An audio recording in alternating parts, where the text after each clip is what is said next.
Please subscribe my channel.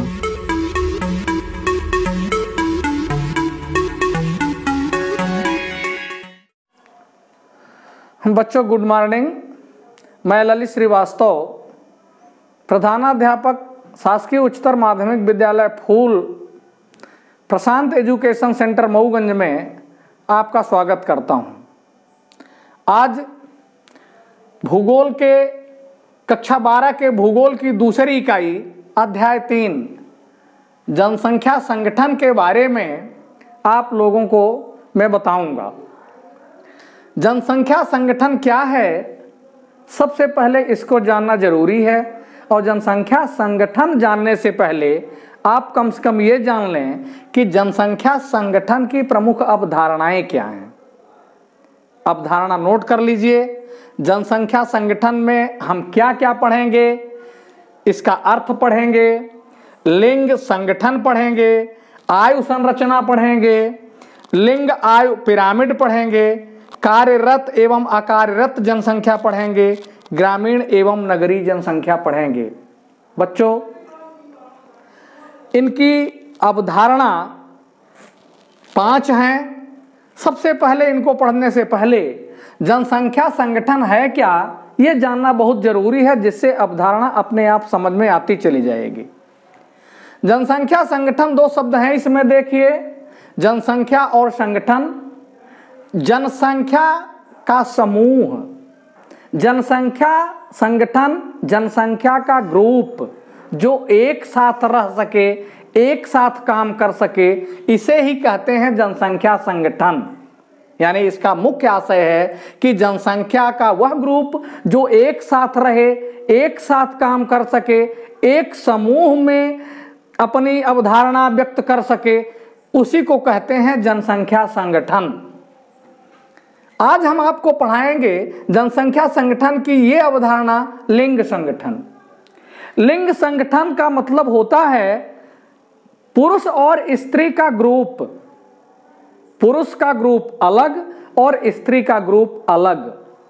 जो संसार में लिंग संगठन की परिभाषा दी गई है उसमें यह दिया गया है कि लिंग संगठन पुरुष और स्त्रियों के अंतर का अनुपात है, यानी पुरुष का ग्रुप और स्त्री का ग्रुप।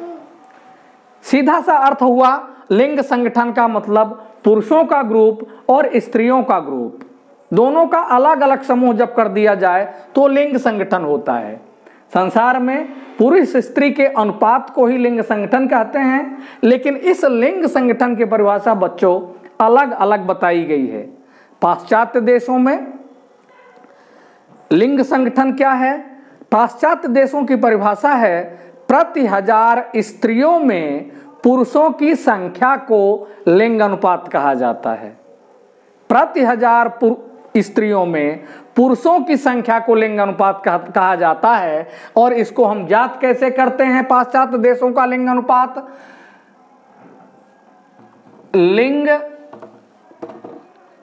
लिंग अनुपात बराबर कुल स्त्रियां बटे कुल पुरुष गुणे 1000। इसका मतलब यह हुआ कि प्रति 1000, इसका मतलब यह हुआ बच्चों कि प्रति 1000 स्त्रियों में पुरुषों की संख्या कितनी है, यानी पुरुष और स्त्री। अपने भारत देश में लिंग अनुपात की परिभाषा ठीक इसके विपरीत है। अपने भारत देश में लिंग अनुपात की परिभाषा ठीक इसके विपरीत है। प्रति 1000 पुरुषों में स्त्रियों की संख्या को लिंग अनुपात कहते हैं। प्रति 1000 पुरुषों में स्त्रियों की संख्या को लिंग अनुपात कहते हैं। और इसका सूत्र है लिंग अनुपात बराबर कुल पुरुष बटे कुल स्त्रियां गुणे 1000। यानी परिभाषा बिल्कुल ठीक विपरीत हो गई। हमारे भारत में प्रति 1000 पुरुषों में स्त्रियों की संख्या को लिंग अनुपात कहते हैं और हमारे भारत का लिंग अनुपात है 1000 पुरुषों में 943 स्त्रियां, यानी हमारे भारत का लिंग अनुपात है 943, क्योंकि 1000 पुरुषों में स्त्रियों की संख्या लिंग अनुपात है। तो बच्चों आप ये देखें कि लिंग अनुपात है क्या, तो अपने भारत की परिभाषा है प्रति 1000 पुरुषों में स्त्रियों की संख्या को लिंग अनुपात कहा जाता है, और इसको ज्ञात करने का सूत्र है लिंग अनुपात बराबर कुल पुरुष बटे कुल स्त्रियों की संख्या गुणे 1000, और लिंग अनुपात ज्ञात कर लिया जाता है। अगली अवधारणा जो आयु संरचना है, यदि लिंग संगठन आपके समझ में आ गया होगा, आइए इसको एक उदाहरण से और समझते हैं। ये जो पुरुष और स्त्रियों का समूह है, एक उदाहरण आप अपने घर का ले लीजिए। मान लीजिए आपके घर में कुल संख्या 9 है। अब पुरुष और स्त्री उसमें आप छांटिए, क्योंकि यदि आप इसको अच्छी तरह से समझेंगे तो आगे अवधारणा समझने में तो आसानी होगी। पुरुष स्त्री छांटिए, तो आपके घर में यदि कुल जनसंख्या 9 है और उसमें 4 पुरुष और 5 स्त्रियां हैं, तो आपका लिंग अनुपात हो गया 4-5, यानी 4 पुरुषों में 5 स्त्रियां। और देख लीजिए, 2 घरों की संख्या ले लीजिए, दोनों की गणना कर लीजिए, पुरुष को अलग कर दीजिए, स्त्रियों को अलग कर दीजिए। जितने पुरुष होंगे उतने पर जितनी स्त्रियां होंगी वो स्त्रियों की संख्या को लिंग अनुपात कहते हैं।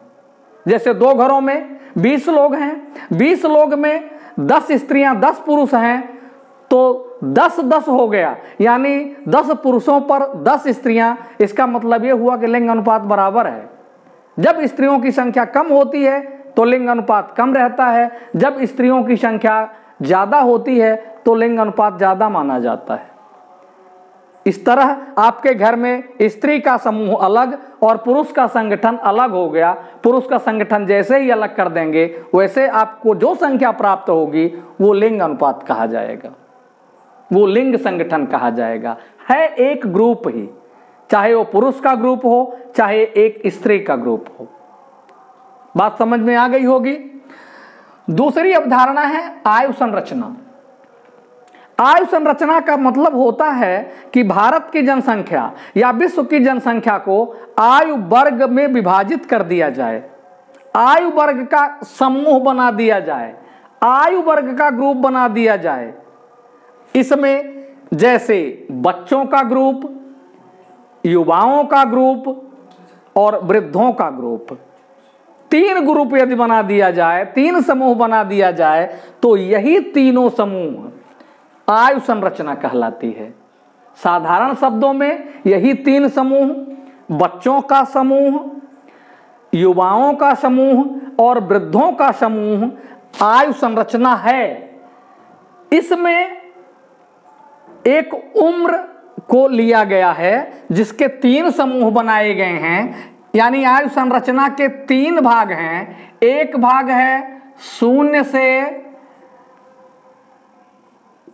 14 वर्ष के बालक बच्चे, इसका दूसरा भाग है 15 से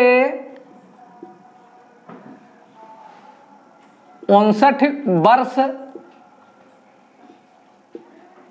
के युवा किशोर प्रौढ़, और इसका तीसरा भाग है 60 से ऊपर के वृद्ध। यानी आयु संरचना को कितने भागों में बांटा गया है बच्चों? देखिए, आयु संरचना का पहला भाग है 0 से 14 वर्ष। इसका मतलब 0 से 14 वर्ष के जितने बच्चे हैं वो उनका एक ग्रुप रहेगा, उनका एक समूह रहेगा। दूसरा भाग 15 से 59 वर्ष के जितने किशोर युवा प्रौढ़ हैं उनका एक ग्रुप रहेगा, उनका एक समूह रहेगा। इसी तरह तीसरे ग्रुप में 60 से ऊपर के वृद्ध जितने भी होंगे उनका एक समूह रहेगा, उनका एक वर्ग रहेगा। आपने कभी देखा होगा शादी विवाह में आप समूह बनते देखिए, बच्चे बच्चे एक साथ खेलते हैं, जब पूरे लोग इकट्ठे हो जाते हैं वो अपना समूह बना लेते हैं। जितने बच्चे होंगे इस उम्र के वो अपना समूह बना लेते हैं।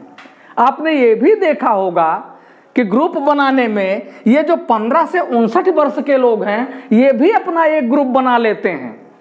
ये बच्चों के ग्रुप में जाना पसंद नहीं करते, कहते हैं बच्चे हल्ला करेंगे हम इस ग्रुप में नहीं जाएंगे, बच्चे इधर से उधर भागते दौड़ते हैं हम इस ग्रुप में नहीं जाएंगे। तो उनका एक अपना एक ग्रुप होता है समझदारों का, काम करने वालों का। और आपने ये भी देखा होगा कि जो 60 वर्ष से ऊपर के बुजुर्ग हैं वो भी इनके साथ बैठना पसंद नहीं करते, ना युवा इनके साथ बैठना पसंद करते, ना बुजुर्ग इनके साथ बैठना पसंद करते।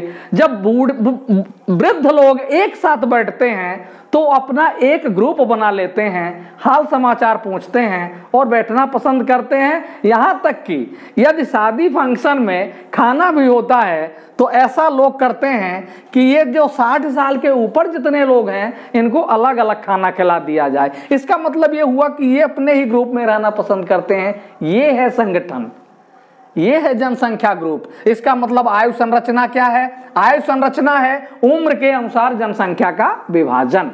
छोटी सी परिभाषा है, उम्र के अनुसार जनसंख्या का विभाजन कर दिया जाए उसे आयु संरचना कहते हैं। और यह विभाजन 3 तरह का है। जिस तरह से पहले संगठन में आपने 2 समूह देखा, उसी तरह से दूसरी अवधारणा में आप 3 समूह देख रहे हो। एक समूह है बच्चों का, दूसरा समूह है किशोर युवा और प्रौढ़ों का, और तीसरा समूह है वृद्धों का, जिसकी एक उम्र लिमिट कर दी गई है कि कहां से कहां तक के बच्चे रहेंगे, कहां से कहां तक के युवा किशोर प्रौढ़ रहेंगे और कहां से कहां तक के वृद्ध रहेंगे। बच्चों यदि ये बात समझ में आ गई कि इसके 3 वर्ग हैं आयु संरचना के, तो ये लिंग आयु पिरामिड आपको पढ़ने में सरलता होगी। कुछ लोग कहते हैं कि लिंग आयु पिरामिड कहते किसे हैं, ये बात हमारे समझ में नहीं आती। केवल उन्हीं के समझ में नहीं आती जो संगठन नहीं जानते हैं, जो समूह नहीं जानते हैं। जो स्त्री पुरुष का समूह जान गए हैं, जो बच्चों का, युवाओं का और वृद्धों का समूह जान गए हैं, वो बहुत जल्दी लिंग आयु पिरामिड समझ जाएंगे। लिंग आयु पिरामिड का मतलब होता है इन आयु संरचना के आधार पर लिंग अनुपात ज्ञात करना। लिंग आयु पिरामिड का क्या मतलब हुआ? ये 3 आयु वर्ग के लोग हैं। तीनों आयु वर्ग के लोगों में स्त्री और पुरुषों की संख्या यदि अलग अलग कर दी जाए, सबका लिंग अनुपात अलग अलग जान लिया जाए, जैसे हम टोटल स्त्री पुरुष में जब पुरुष और स्त्री की संख्या जानते हैं वो लिंग अनुपात है। लेकिन जब हम उम्र के अनुसार, ये तीनों उम्र के अनुसार स्त्री पुरुष की संख्या जब अलग अलग कर देते हैं तो उसे कहते हैं लिंग आयु पिरामिड। आइए एक उदाहरण से समझते हैं किस तरह से। ये 0 से 14 वर्ष की संख्या को अलग कर लें तो 0 से 14 वर्ष में जितने बच्ची और बच्चे हैं इसके 2 पार्ट हो गए। 14 वर्ष से 0 से 14 वर्ष के बच्चे और 0 से 14 वर्ष की बच्चियां, जितने बच्चों में जितनी बच्चियां होंगी वो लिंग आयु पिरामिड होगा। इनको अलग अलग कर दिया गया, इनके 2 पार्ट हो गए। बच्चे और बच्चियों को जैसे अलग अलग करेंगे तो क्या कहलाएगा? लिंग आयु पिरामिड कहलाएगा। दूसरे में चलते हैं, 15 से 59 वर्ष के लोगों के भी 2 पार्ट हो जाते हैं, पुरुष और स्त्री। इनको भी यदि अलग अलग कर दिया जाए तो लिंग आयु पिरामिड पता चल जाएगा कि युवा वर्ग में कितने पुरुष में कितनी स्त्रियां हैं, बच्चे वर्ग में कितने पुरुष में कितनी स्त्रियां हैं। इसी तरह 60 से ऊपर को भी 2 पार्ट कर दिए गए। इसमें क्या है? पुरुष और स्त्रियां, यानी वृद्ध और वृद्धा। पुरुष स्त्री को जैसे अलग अलग कर दिया जाएगा स्त्रियां, वैसे ये लिंग आयु पिरामिड हो जाएगा। इसका मतलब बच्चों ये हुआ कि उम्र के अनुसार लिंग अनुपात ज्ञात करने को लिंग आयु पिरामिड कहते हैं। लिंग के अनुसार। ये लिंग आयु पिरामिड क्या है? आयु संरचना के अनुसार। आयु संरचना 3 वर्ग में है और ये हर वर्ग 2 वर्गों में बट गया है। बच्चे बच्ची अलग खेलते हैं, आपने समूह भी देखा होगा। आपने समूह भी देखा होगा कि जब ये 0 से 14 वर्ष के बच्चे होते हैं तो बच्चे बच्चे अलग हो जाते हैं, बच्चियां बच्चियां अलग हो जाती हैं। युवा वर्ग में भी आपने शादी फंक्शन में देखा होगा कि ये 15 से 59 वर्ष के पुरुष स्त्री जब आते जाते हैं तो पुरुष पुरुष अलग हो जाते हैं समूह में और स्त्रियां स्त्रियां अलग हो जाती हैं समूह में। ये 2 संगठन बन गया। इसी तरह से 60 से ऊपर के वृद्ध जो होते हैं वो वृद्ध पुरुष अलग हो जाते हैं और वृद्ध स्त्रियां अलग हो जाती हैं। तो इनके इतने समूह बन जाते हैं और इसी को कहते हैं लिंग आयु पिरामिड। छोटी सी परिभाषा है, आयु संरचना के अनुसार लिंग अनुपात ज्ञात करना। जैसे एक उदाहरण लेते हैं, आपके घर में यदि 20 लोग हैं, उन 20 लोगों में आप ये देखिए कि कितने लोग 0 से 14 वर्ष के हैं। छांट लिया आपने। उन 20 लोगों में से आप देखिए कितने लोग 15 से 59 वर्ष के हैं, उनको भी आप छांट लीजिए, अलग कर दीजिए। और फिर उसी में देख लीजिए 60 से ऊपर के कितने हैं, उनको अलग कर दीजिए। अलग करने के बाद जो आपने इनको अलग किया है, इनमें बच्चे बच्ची अलग कर दें। इनको आपने अलग किया है तो इनमें पुरुष स्त्री अलग कर दें, और इनको आपने अलग किया है तो वृद्ध ये पुरुष स्त्री अलग कर दें इन वृद्धों को, तो आपको पता चल जाएगा लिंग आयु पिरामिड। बच्चों, हम जहां तक समझते हैं कि इस उदाहरण से आप लिंग आयु पिरामिड समझ गए होंगे, यानी इसमें किसका किसका समूह है। एक बार फिर रिपीट करते हैं आपके समझने के लिए। पहले में पुरुष और स्त्री का संगठन है, दूसरे में उम्र का संगठन है, बच्चे युवा और वृद्धों का संगठन है, और तीसरे में बच्चों में पुरुष स्त्री का संगठन है, युवाओं में पुरुष स्त्री का संगठन है और वृद्धों में पुरुष स्त्री का संगठन है। समूह ही, जिस तरह से इस पाठ का नाम है जनसंख्या संगठन, वो केवल समूह पढ़ रहे हैं। ये समूह ही है कि कौन कितना समूह बनाता है। देखिए, यदि आपके समझ में लिंग आयु पिरामिड आ गया है तो हम कार्यरत एवं अकार्यरत जनसंख्या देखते हैं। इसमें भी बच्चों 2 समूह हैं।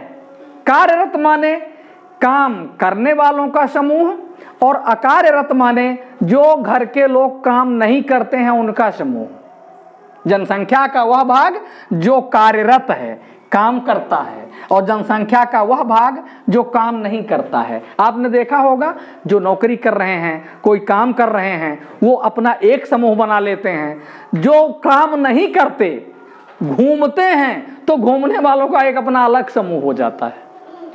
यदि किसी तरह की लत है तो अपना एक अलग समूह बना लेते हैं। इसका मतलब यह है कि इसमें 2 समूह बनेंगे, काम करने वालों का समूह और काम ना करने वालों का समूह।